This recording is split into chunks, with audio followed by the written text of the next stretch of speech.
জানি তো গরমে রান্নাঘরে ঢুকতেই ইচ্ছা করছে না, এদিকে বাড়ির ছোটরা পুষ্টিকর কিছু খাবার খেতেও চাইছে না। তাই তো তোমাদের জন্য আজকে নিয়ে এসেছি চটজলদি রেসিপি চিকেন পরোটা, যেটা হেলদিও টেস্টিও, বাড়ির ছোটদের মন জয় করার মতো। প্রথমেই একটি বাটিতে চিকেন এবং আলু ভালো করে সেদ্ধ করতে বসিয়ে দেবে। এর মধ্যে আটাটা বা ময়দাটা ভালো করে মেখে ডোটা তৈরি করে রাখবে। তোমরা দেখতে পেলে কেমন সফটভাবে ডোটা বানিয়েছিলাম, ঠিক যেমন আমরা পরোটা করার সময় করি। এর মধ্যে চিকেনটা সেদ্ধ হয়ে গেলে চিকেনটা একটা কাঁটা চামচের মাধ্যমে ছাড়িয়ে নেবে এবং আলুটা স্ম্যাশ করে নেবে, এটা তোমাদের সুবিধার জন্য। এরপরে বাড়িতে যে সমস্ত ভেজিস আছে সেইগুলোও কুচিয়ে নেবে। আমার কাছে যেহেতু শুধু গাজর অ্যাভেলেবেল ছিল, আমি গাজর দিয়েছি। তারপরে কড়াইতে সামান্য একটু তেল গরম করে তার মধ্যে পেঁয়াজ কুচি এবং খুব অল্প পরিমাণে রসুন কুচি দিয়ে তার মধ্যে একে একে সিদ্ধ করে রাখা আলু, চিকেন এবং গাজর কুচি যেহেতু ছিল বা তোমার কাছে যে ভেজিস আছে সেইগুলো দিয়ে দেবে। দেওয়ার পরে দেবে লঙ্কার গুঁড়ো, যদি কোনো ছোটরা লঙ্কার গুঁড়ো না খায় বা ঝাল না খেতে পারে তাহলে স্কিপ করবে।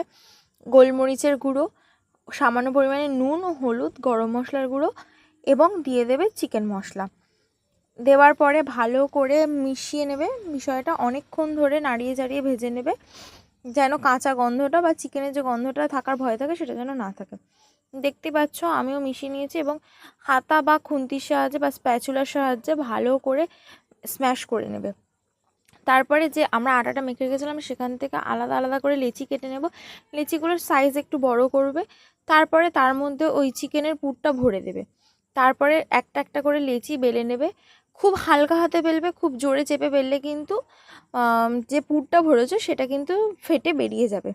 সেক্ষেত্রে খুবই আলগা হাতে লেচিটা বেলবে যেন চার সাইড সমান হয়। তারপরে কড়াইতে দেবে, দিয়ে প্রথমে দু পিঠ অল্প অল্প করে সেঁকে নেবে। নেওয়ার পরে খুব সামান্য পরিমাণে, মানে যতটাই সামান্য পরিমাণে তেল ব্যবহার করা যায়, বা তুমি চাইলে এখানে বাটারও ব্যবহার করতে পারো, তেল ব্যবহার করে ভালো করে ভেজে নেবে। এপিট ওপিট উল্টে পাল্টে ভালো করে ভেজে নেবে। তোমরা দেখতেই পাচ্ছ কেমনভাবে আমি ভেজে নিয়েছি, কোথাও কিন্তু কাঁচা নেই। এরপরে একটা এর সাথে খাবার জন্য আমি তৈরি করেছিলাম রায়তা। রায়তাটা বানানোর জন্য প্রথমে একটা বাটিতে টক দই নিয়ে নেবে এবং তার মধ্যে দিয়ে দেবে গোলমরিচের গুঁড়ো, নুন, লঙ্কার গুঁড়ো এবং যেহেতু আমার কাছে গাজর ছিল, প্রথমেই বললাম গাজর, তোমরা ভেজে দিতে চাইলে দিতেও পারো, নাহলে সম্পূর্ণ স্কিপ করতে পারো।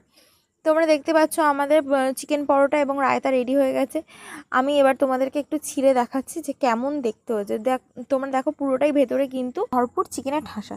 তৈরি হয়ে গেছে আমাদের চটজলদি healthy and tasty recipe chicken paratha সঙ্গে raita. Thank you for watching. Radhe Radhe.